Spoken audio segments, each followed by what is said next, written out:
Hello আমার প্রিয় ছাত্রছাত্রীরা, রয়্যাল এডুকেয়ার ইউটিউব চ্যানেলে তোমাদের সবাইকে স্বাগত। আজ আমরা ডব্লিউবিটিএ টেস্ট পেপারে 328 নম্বর পেজে জিওগ্রাফি সলিউশন করব। চলো করে নিই।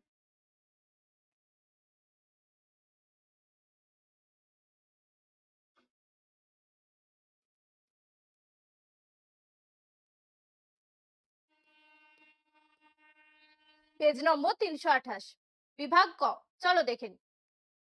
একের দাগে আছে বিকল্পগুলি থেকে সঠিক উত্তরটি নির্বাচন করে লেখো। প্রথম প্রশ্ন দেখো, ভূপৃষ্ঠের উঁচু ভূভাগ কোনো না কোনো শক্তির দ্বারা ক্ষয় হয়ে নিচু হলে তাকে কি বলে? ভূপৃষ্ঠের উঁচু ভূভাগ ক্ষয় হয়ে নিচু হয়েছে, এরম উঁচু ভূভাগ ছিল, সেটি ক্ষয়কার্যের দ্বারা সেটি নিচু ভূভাগে পরিণত হয়েছে, তখন সেটা হবে অবরোহণ। কোন নিচু ভূভাগ ছিল, সেই নিচু ভূভাগ যখন সঞ্চয় কার্যের মাধ্যমে আরো উঁচু ভূভাগে পরিণত হয়েছে, তখন সেটা হবে আরোহণ। আরোহণ। তাহলে একের আনসারটা কি হবে? ভূপৃষ্ঠের উঁচু ভূভাগ কোনো না কোনো শক্তির দ্বারা ক্ষয় হয়ে নিচু হলে তাকে বলে অবরোহণ। পরের প্রশ্ন, হিমবাহের প্রধান ক্ষয়কার্য পদ্ধতি হলো উৎপাটন পদ্ধতি এবং অবঘর্ষ পদ্ধতি। দুটো পদ্ধতি একসাথে রয়েছে, ক্ষয়কার্যের দুটি পদ্ধতি। তিনেরটা দেখো, রেডিও তরঙ্গ ফিরে আসে কোন স্তর থেকে? অ্যান্সার হবে আয়নোস্ফিয়ার। পরেরটা, চীন সাগরে সৃষ্ট ঘূর্ণবাদকে কি বলে? অ্যান্সার হবে টাইফুন। পরেরটা, উত্তর পূর্ব আটলান্টিকে উষ্ণ শীতল স্রোতের সীমারেখাকে কি বলে?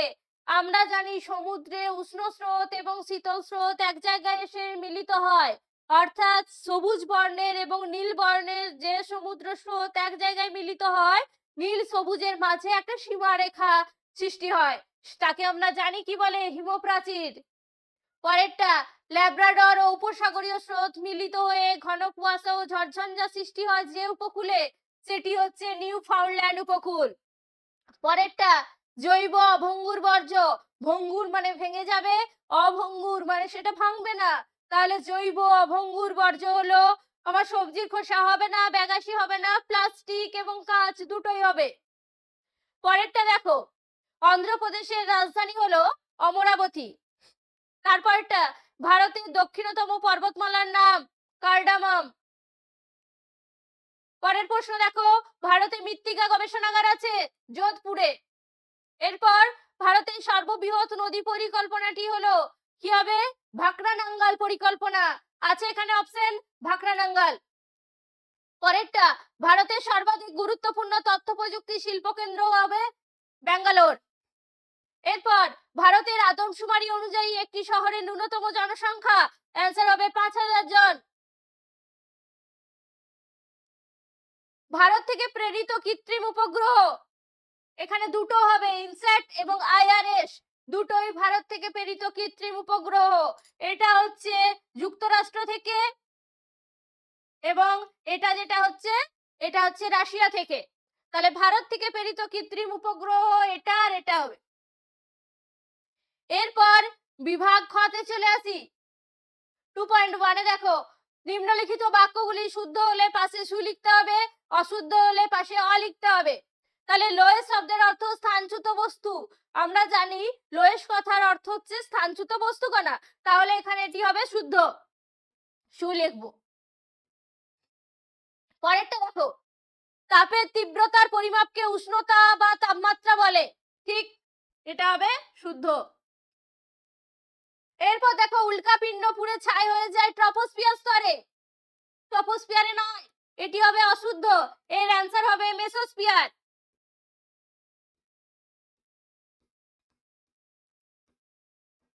মেসোস্ফিয়ার স্তরে। পরেরটা দেখো, ভূপৃষ্ঠের প্রতিটি স্থানে দুবার জোয়ার ভাটা হয়,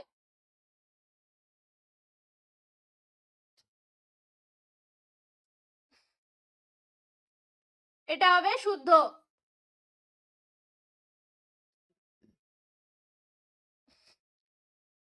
পরেরটা দেখো, চাকে তৃষ্ণার্ত ফসল বলে, আমরা জানি ধান চাষে প্রচুর পরিমাণে জলের প্রয়োজন হয়। ধান হচ্ছে তৃষ্ণার্ত ফসল, চা নয়।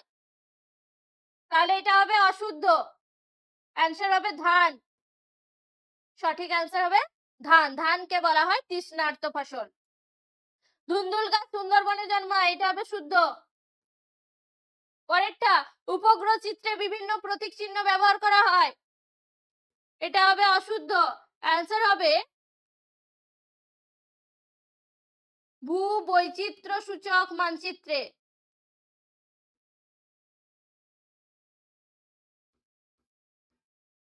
ভূ বৈচিত্র্য সূচক মানচিত্রে। এরপর 2.2 তে যেগুলো আছে আমাদেরকে শূন্যস্থান পূরণ করতে হবে। ফার্স্ট কি বলেছে দেখি, বায়ুমণ্ডলে ক্ষয়ের শেষ সীমার ধারণার প্রবর্তক, ক্ষয়ের শেষ সীমা ধারণার প্রবর্তন করে জন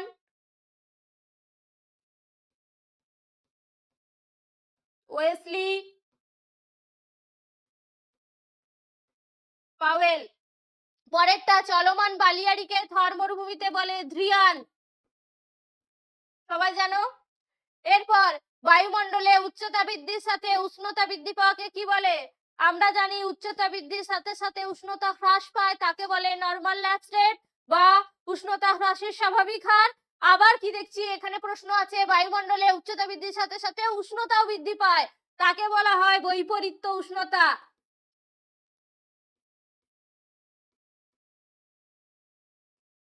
বৈপরীত্য উষ্ণতা। পরেরটা দেখো, সমুদ্রে উপরিভাগ যে জলরাশি একই স্থানে উলম্ব ওঠানামাকে কি বলে? উলম্ব প্রবাহ পথ, একই স্থানে ওঠানামা করছে, এটাকে বলা হয় সমুদ্র তরঙ্গ।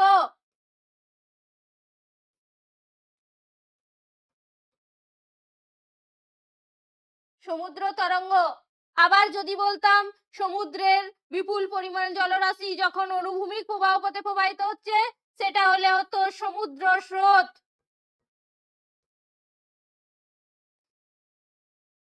পরেরটা, যে সকল বর্জ্য বিয়োজিত হয়ে জল, বায়ু ও মাটিতে মিশে তাকে বলে পচনশীল বর্জ্য।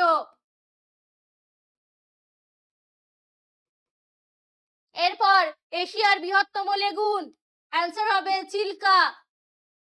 পরেরটা, ভারতের উপকূলীয় লৌহ ইস্পাত শিল্প কেন্দ্র হলো বিশাখাপত্তনম।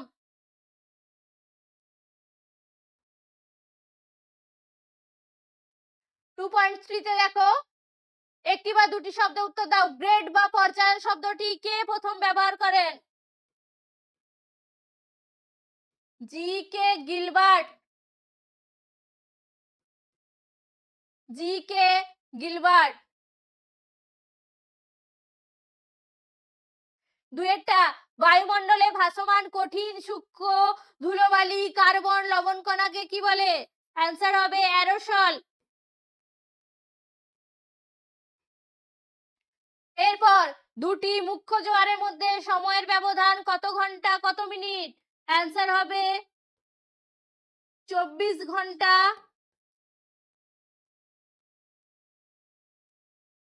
52 মিনিট।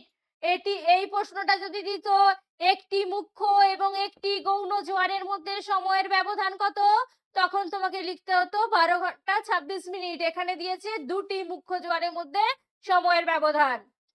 এরপর দেখো, টাইটানিয়াম কি জাতীয় বর্জ্য? অ্যান্সার হবে তেজস্ক্রিয় বর্জ্য। এরপর দক্ষিণ ভারতের সর্বোচ্চ শৃঙ্গ কোনটি? আনাইমুদি।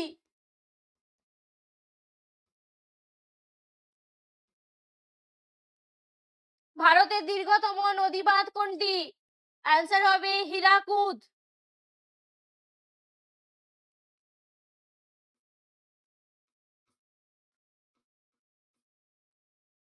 হীরাকুদ। এরপর ভারতের কোন মাটির প্রাধান্য বেশি? ভারতে হচ্ছে পলি মৃত্তিকার প্রাধান্য বেশি। লাস্ট রয়েছে, ভারতের দীর্ঘতম জাতীয় সড়ক পথ কোনটি? অ্যান্সার হবে NH-44 ন্যাশনাল হাইওয়ে, যেটি হচ্ছে শ্রীনগর থেকে কন্যাকুমারিকা পর্যন্ত।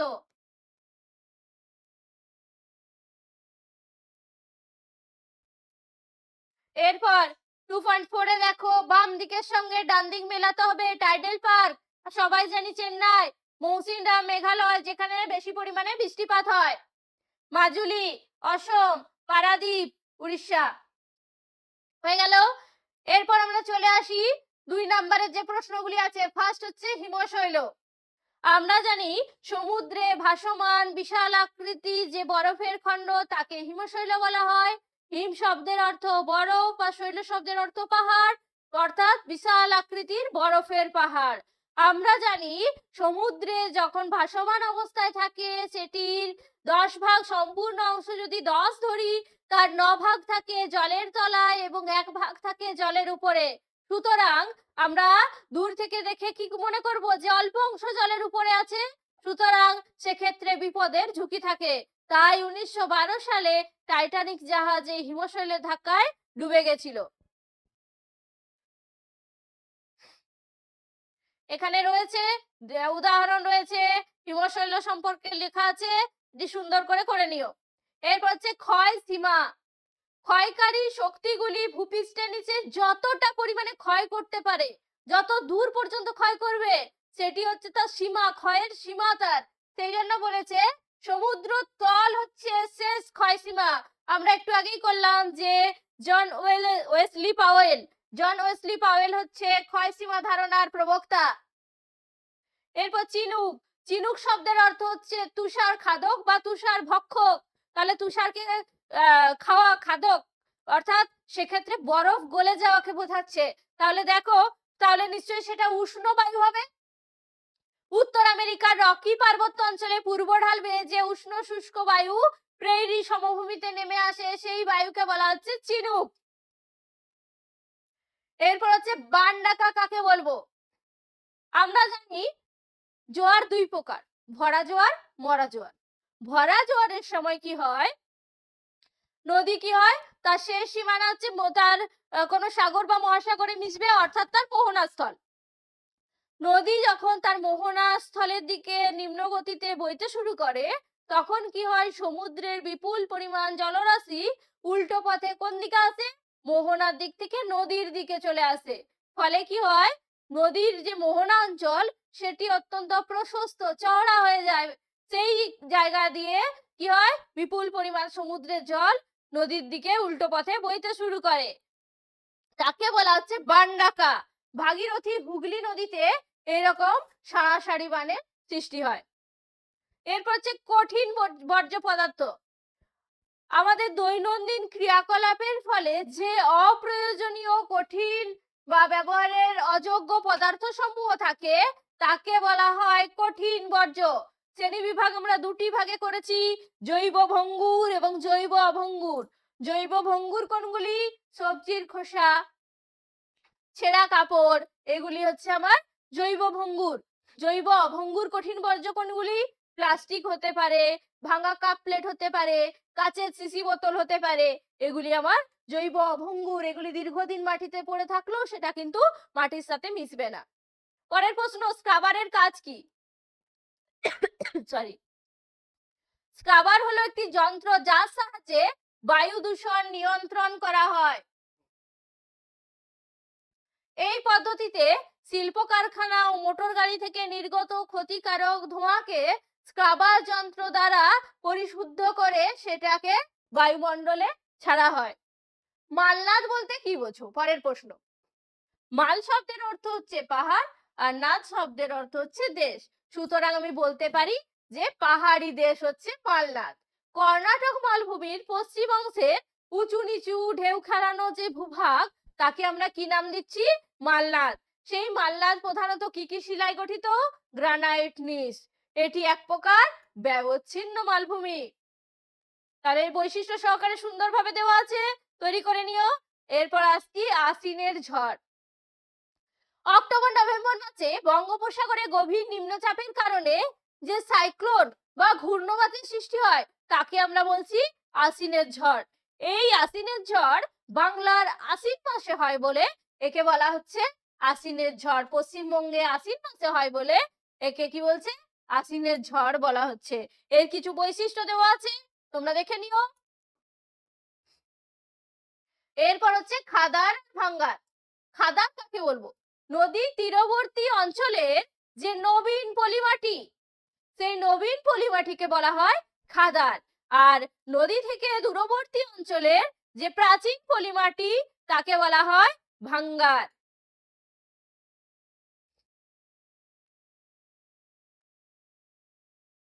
এই দুটি গুরুত্বপূর্ণ শর্ট প্রশ্ন এবং এটা পার্থক্য আছে, খাদার ও ভাঙ্গারের মধ্যে পার্থক্য লেখো। নদী তীরবর্তী অঞ্চলের নবীন যে পলিমাটি, নবীন পলিমাটিকে বলা হয় খাদার। নদীর থেকে দূরবর্তী অঞ্চলের প্রাচীন পলিমাটিকে বলা হয় ভাঙ্গার। এই দুটি অবশ্যই মনে রেখো। এখানে একটা শর্ট প্রশ্ন দেখো, খাদার মাটি পাঞ্জাবে কি নামে পরিচিত? বেট নামে পরিচিত। সুন্দরভাবে বৈশিষ্ট্য সহকারে দেওয়া আছে, একটু তোমরা কিন্তু খাতায় লিখে এগুলো তৈরি করে নেবে। এরপর হচ্ছে অনুসারী শিল্প। কোন বৃহদায়তন শিল্প থেকে যে দ্রব্য উৎপাদিত হয় সেই সব শিল্পজাত দ্রব্যকে কাঁচামাল রূপে ব্যবহার করে যখন ছোটখাটো শিল্প গড়ে ওঠে তাকে কি বলা হচ্ছে? অনুসারী শিল্প। যেমন উদাহরণস্বরূপ বলা যেতে পারে পেট্রোরসায়ন শিল্প থেকে যে প্লাস্টিক বা পিভিসি শিট থাকে সেখান থেকে আমরা প্লাস্টিকের চেয়ার, টেবিল, মগ, বালতি বিভিন্ন জিনিস প্রস্তুত করতে পারি। এরপর হচ্ছে পরের প্রশ্ন, ছদ্মরং কি? FCC, false colour composite. তাহলে এফসিসি বলতে এখানে বোঝায় উপগ্রহ চিত্র প্রস্তুত করার সময় লক্ষ্যবস্তুর প্রকৃত রঙের বহিঃপ্রকাশ না করে যখন সেখানে অন্যান্য রঙের মাধ্যমে বোঝানো হয় তাকে বলা হচ্ছে ছদ্মরং। এই ব্যবহারের কারণ এবং উদাহরণস্বরূপ দেখো, ছদ্মরং নীলকে সবুজ দিয়ে দেখানো হয়, সবুজকে লাল দিয়ে দেখানো হয়, এরকম ছদ্মরং দ্বারা প্রস্তুত করা হয়। পরের প্রশ্ন, সক্রিয় উপগ্রহ চিত্র বলতে কি বোঝো? সংজ্ঞা, যে সমস্ত কৃত্রিম উপগ্রহের সেন্সর ফটো তোলার জন্য নিজের দেহ থেকে আলোক তরঙ্গ পাঠিয়ে ছবি তুলতে সক্ষম হয় তাকে আমরা কি বলবো? সক্রিয় উপগ্রহ চিত্র। এই সক্রিয় উপগ্রহ চিত্র দিন রাত সর্বক্ষণ, এমনকি আকাশ মেঘলা থাকুক বা পরিষ্কার থাকুক বা কুয়াশা আচ্ছন্ন থাকুক, যে কোনো মুহূর্তে সে ছবি তুলতে সক্ষম।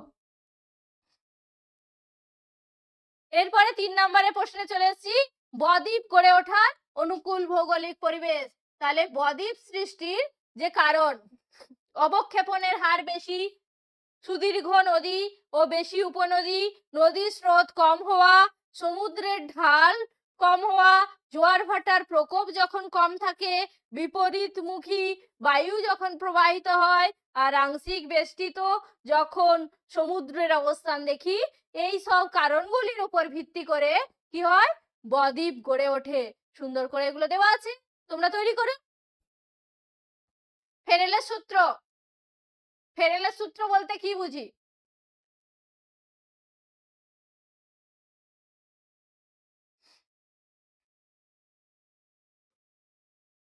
ফেরেলের সূত্র বলতে কি বুঝি? পৃথিবীর আবর্তন গতির ফলে উদ্ভূত কোরিওলিস বলের প্রভাবে কি হয়? উচ্চচাপ অঞ্চল থেকে বায়ু কোন দিকে যায়? আমরা জানি উচ্চচাপ অঞ্চলের বায়ু সব সময় নিম্নচাপের দিকে বাহিত হয়। উচ্চচাপ অঞ্চলের বায়ু নিম্নচাপের দিকেই তার আগমন ঘটে। কোন সূত্র অনুযায়ী? ফেরেলের সূত্র অনুযায়ী দেখতে পাবো যে উত্তর গোলার্ধে বায়ু ডান দিকে বাঁকবে এবং দক্ষিণ গোলার্ধে বায়ু বাম দিকে বাঁকবে। তাকে বলা হচ্ছে ফেরেলের সূত্র। এখানে কোন বল কাজ করছে? কোরিওলিস বল। কোরিওলিস বলের সাপেক্ষে কি হচ্ছে? উচ্চচাপের বায়ু নিম্নচাপের দিকে প্রবাহিত না হয়ে সোজা পথে প্রবাহিত হবে না। কারণ কি? ফেরেলের সূত্র অনুযায়ী সে উত্তর গোলার্ধে ডান দিকে বাঁকবে এবং দক্ষিণ গোলার্ধে বাম দিকে বাঁকবে। একে বলা হচ্ছে ফেরেলের সূত্র। যেমন আয়ন বায়ু, আয়ন বায়ু উত্তর গোলার্ধে ডান দিকে বেঁকে উত্তর পূর্ব আয়ন বায়ু, এবং আয়ন বায়ু দক্ষিণ গোলার্ধে বাম দিকে বেঁকে দক্ষিণ পূর্ব আয়ন বায়ু নাম ধারণ করেছে। এই দেখো ফেরেলের সূত্রে চিত্র দিয়ে দিয়েছি। এরপর আছে আবর্জনা ও জঞ্জাল কি? আবর্জনা কাকে বলবো? যেসব বর্জ্য আর্দ্র, দুর্গন্ধযুক্ত, পচনশীল সেগুলিকে আমরা কি আখ্যা দিচ্ছি? আবর্জনা।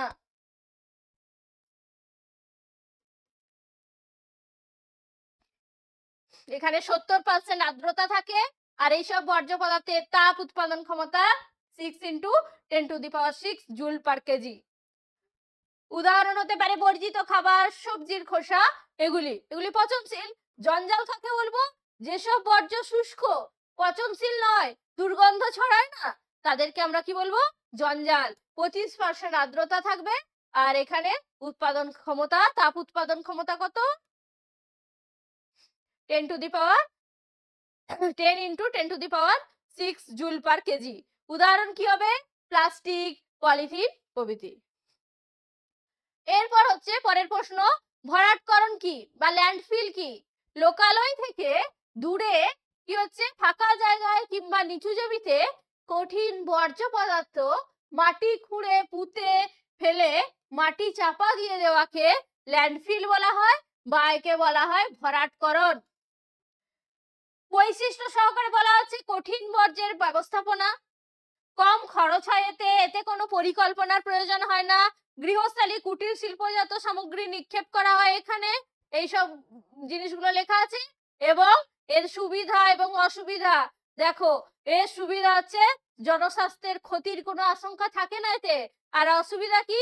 ভূগর্ভস্থ জলস্তরে মিশে কি করতে পারে? পানীয় জলে দূষণ ঘটাতে পারে। বর্জ্য ধোয়া ওই দূষিত জলকে কি বলে? একটা শব্দ, লিচেট। একটি প্রশ্ন আসতে পারে, লিচেট কি? পরের প্রশ্ন, ভারতীয় কৃষির সমস্যা। প্রধান সমস্যা হচ্ছে মৌসুমী বায়ুর উপর নির্ভরতা। ভারতীয় কৃষিকাজ মৌসুমী বায়ুর উপর অনেকাংশে নির্ভরশীল। মৌসুমী বায়ু সময়ে আসলে ঠিক আছে, যদি সময়ের আগে বা পরে আসে ফলে ভারতীয় কৃষকরা নানান সমস্যায় জর্জরিত হয়ে পড়ে। যদি মৌসুমী বায়ু সময়ের আগে বা পরে ঢোকে সেক্ষেত্রে কৃষিকাজ ব্যবস্থা ব্যাহত হয়। সুতরাং কৃষিজ উৎপাদন অনিশ্চিত হয়ে পড়ে। হেক্টর প্রতি উৎপাদন কম, তার কারণ কি? জলসেচ ব্যবস্থা ঠিকঠাক নেই, উচ্চ ফলনশীল বীজের অভাব রয়েছে, কৃষি যন্ত্রপাতির ব্যবহারের অভাব রয়েছে, আধুনিক কৃষি পদ্ধতি প্রভৃতি একাধিক কারণের জন্য ফসল উৎপাদন কমে যায়। কৃষি শিক্ষার অভাব ও দারিদ্র্য, প্রযুক্তি ও যন্ত্রপাতির অভাব, স্বল্প উদ্বৃত্ত। কেন স্বল্প উদ্বৃত্ত বলা হয়েছে? কারণ ভারতীয় কৃষি হচ্ছে জীবিকা সত্তা ভিত্তিক কৃষি বা জীবন ধারণ ভিত্তিক কৃষি ব্যবস্থা। সেখানে মূলত মানুষ আগে তাদের চাহিদা মেটায়, তারপর যেটুকুনি বেঁচে থাকে, উদ্বৃত্ত ফসল যেটুকুনি থাকে সেটা তারা বিক্রি করে। ফলে কি হয়? সেইভাবে অধিক অর্থ লাভ হয় না। এগুলি হচ্ছে তার সমস্যা। ইমেল কি? পরের প্রশ্ন, ইমেল কি? পুরো নাম হচ্ছে ইলেকট্রনিক মেল।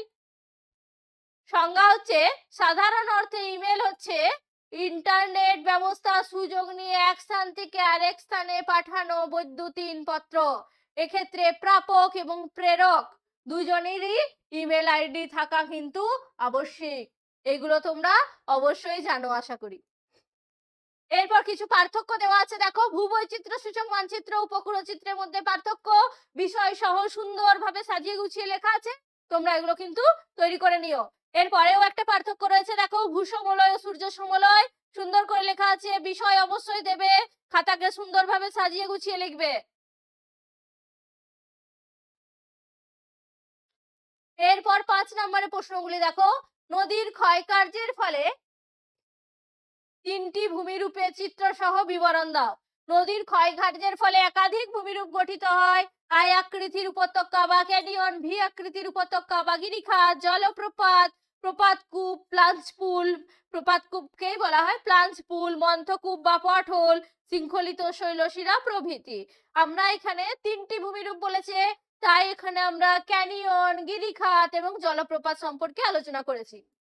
আই আকৃতির উপত্যকা বা ক্যানিয়ন শুষ্ক ও প্রায় শুষ্ক অঞ্চলে কি হয়? পার্বত্য অঞ্চলে নদীর ক্ষয়কার্যের ফলে আই আকৃতির ভূমিরূপ গড়ে ওঠে। এই আই আকৃতির ভূমিরূপ গড়ে ওঠার ক্ষেত্রে মূলত নিম্ন ক্ষয় হয়। এই নিম্ন ক্ষয় নদীগুলির বেশি হয়। দেখো এখানে ছবিতে শুধুমাত্র নিম্ন ক্ষয় হওয়ার কারণে এখানে আই আকৃতির ভূমিরূপ গড়ে উঠেছে, তাকে বলা হচ্ছে ক্যানিয়ন। দেখো কলোরাডো নদীর গ্র্যান্ড ক্যানিয়ন, এটি হচ্ছে একটি উল্লেখযোগ্য ক্যানিয়নের উদাহরণ।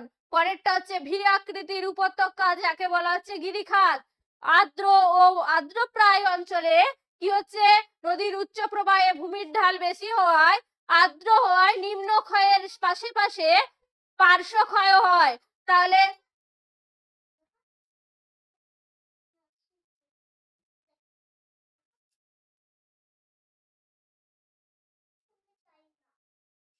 নিম্নক্ষয়ের সাথে সাথে পার্শ্বক্ষয় হওয়ার কারণে এখানে চওড়া ভি আকৃতির ভূমিরূপ গড়ে উঠেছে। উদাহরণ হচ্ছে নেপালের কালী নদীর গিরিখাত। পরেরটা হচ্ছে জলপ্রপাত। জলপ্রপাত, তাহলে জলপ্রপাতের চিত্রটা দেখলে ভালো বুঝতে পারবে।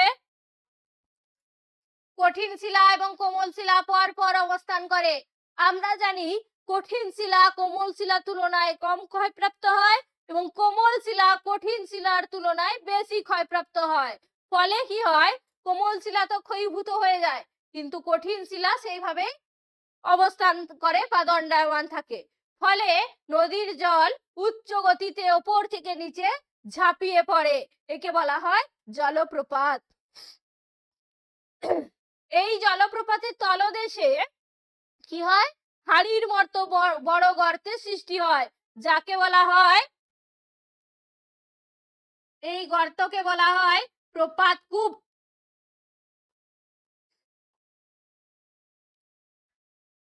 এরপর পরের প্রশ্ন হচ্ছে পরিচলন বৃষ্টিপাত ও শৈলক্ষেপ বৃষ্টিপাত।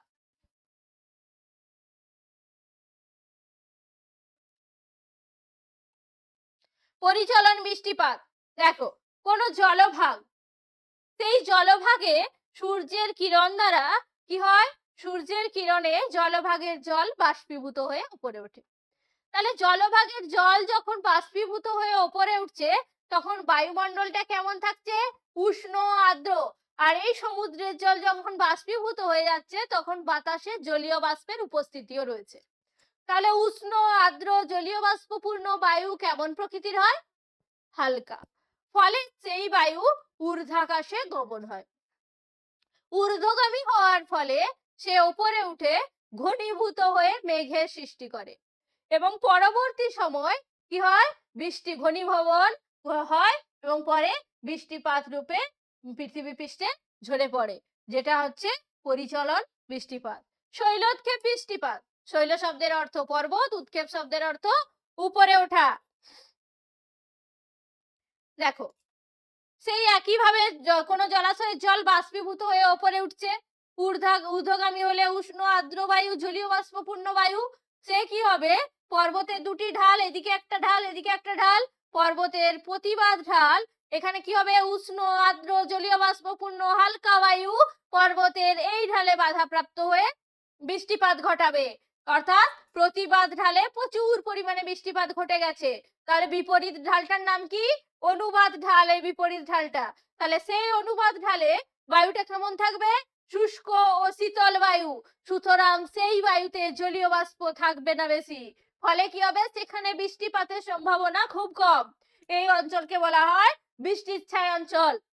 যদি উদাহরণ সহকারে বলা যায় তাহলে আমরা কি বলবো, যে আমরা যদি মেঘালয় দেখি, মেঘালয়ের মৌসিনরাম হচ্ছে অধিক বৃষ্টিপাত যুক্ত বা বর্ষণসিক্ত স্থান, কিন্তু আবার যদি বিপরীত দিকে বৃষ্টির ছায় অঞ্চল বলি সেখানে আছে শিলং।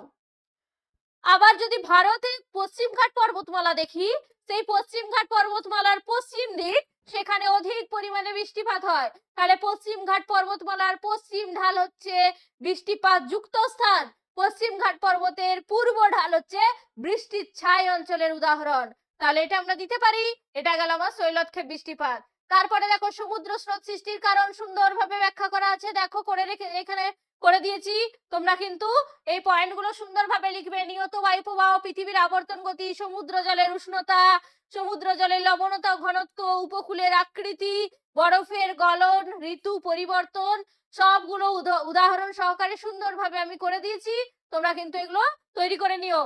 পরেরটা দেখো, নিয়ত বায়ু প্রবাহগুলির উৎপত্তি।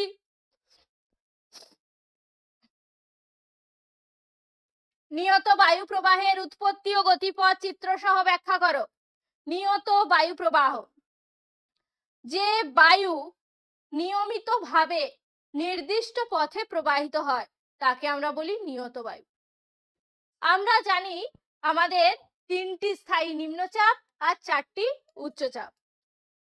এই নিয়ত বায়ুকে 3টি ভাগে ভাগ করা হয়: আয়ন বায়ু, পশ্চিমা বায়ু, মেরু বায়ু।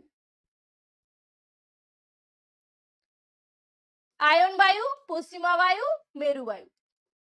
আয়ন বায়ুকে আবার 2 ভাগে ভাগ করা হয়: উত্তর পূর্ব আয়ন বায়ু, দক্ষিণ পূর্ব আয়ন বায়ু।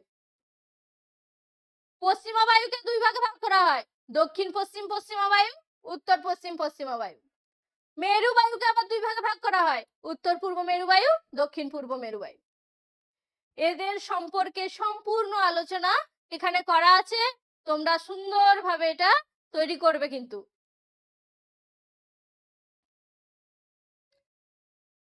এই দেখো সাথে চিত্র দেওয়া আছে। এখানে দেখো আমার নিরক্ষরেখা অনুযায়ী পুরোটা উত্তর গোলার্ধ, নিরক্ষরেখা অনুযায়ী পুরোটা দক্ষিণ গোলার্ধ।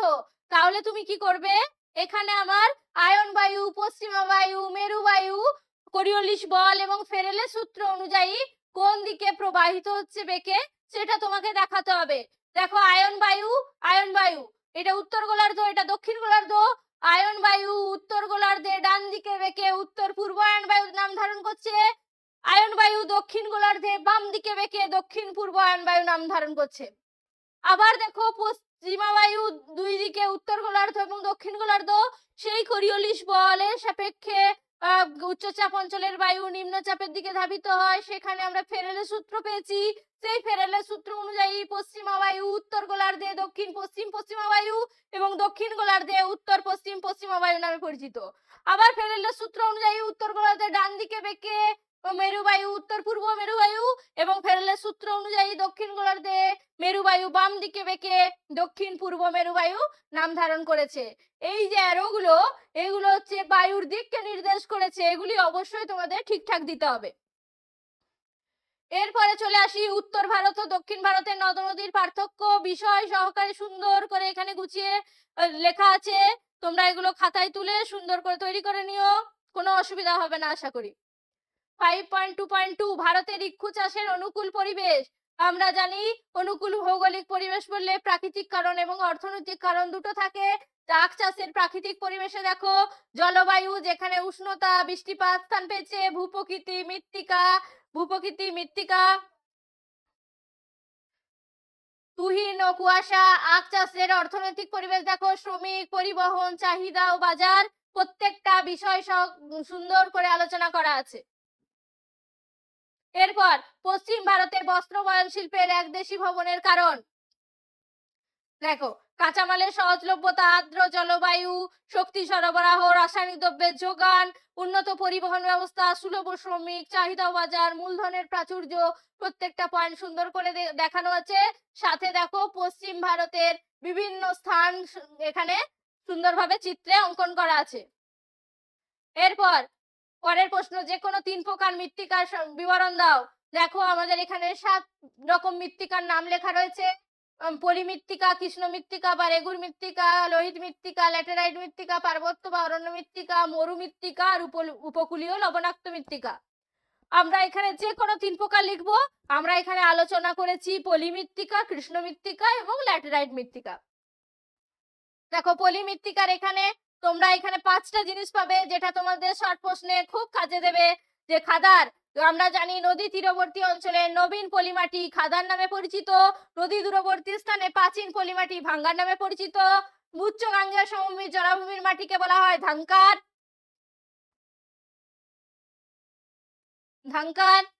আবার দেখো ভাবর কাকে বলে, হিমালয়ের পাদদেশে নদীবাহিত নুড়ি বালি দ্বারা গঠিত পলিমৃত্তিকাকে ভাবর বলে। তরাই অঞ্চলের মাটিটি কঙ্কর, ভাঙ্গর অঞ্চলের দানাযুক্ত মাটিকে কঙ্কর বলে।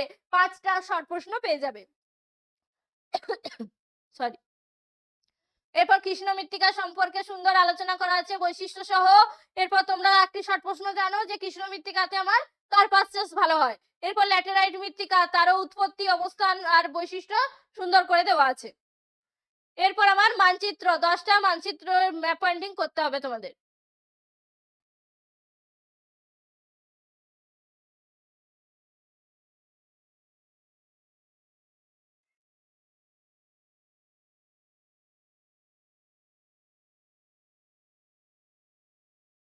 প্রথম কি আছে দেখো, প্রথম আছে বিন্ধ্য পর্বত, প্রথম আছে আমার বিন্ধ্য পর্বত।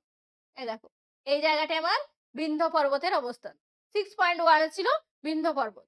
6.2 যেটা আমাকে দেখাতে বলেছে কচ্ছের রণ, এই জায়গায় আমার কচ্ছের রণ অবস্থিত। 6.3 তে যেটা বলেছে ভারতের মরু জলবায়ু অঞ্চল। 6.4 এ রয়েছে আমার এই যে কৃষ্ণ মৃত্তিকা অঞ্চল, এই জায়গাটা। 6.5 এ কি রয়েছে ভারতের কফি উৎপাদক অঞ্চল। 6.6 যেটা আমাদের ভারতের রুড় অর্থাৎ দুর্গাপুরকে চিহ্নিত করতে বলেছে।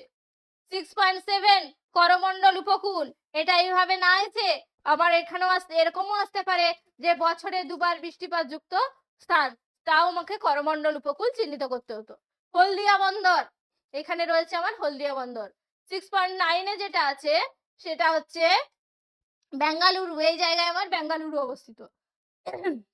আর লাস্ট যেটা আমাকে বলেছে ইন্দিরা গান্ধী আন্তর্জাতিক বিমানবন্দর, এইখানে হচ্ছে ইন্দিরা গান্ধী আন্তর্জাতিক বিমানবন্দর। আজ আমরা WBTA টেস্ট পেপারে 328 নম্বর পেজের সম্পূর্ণ সলিউশন করে নিলাম। আবার আমরা বিভিন্ন পেজের সলিউশন নিয়ে আসব। আশা করি তোমাদের এই ভিডিওটি ভালো লেগেছে।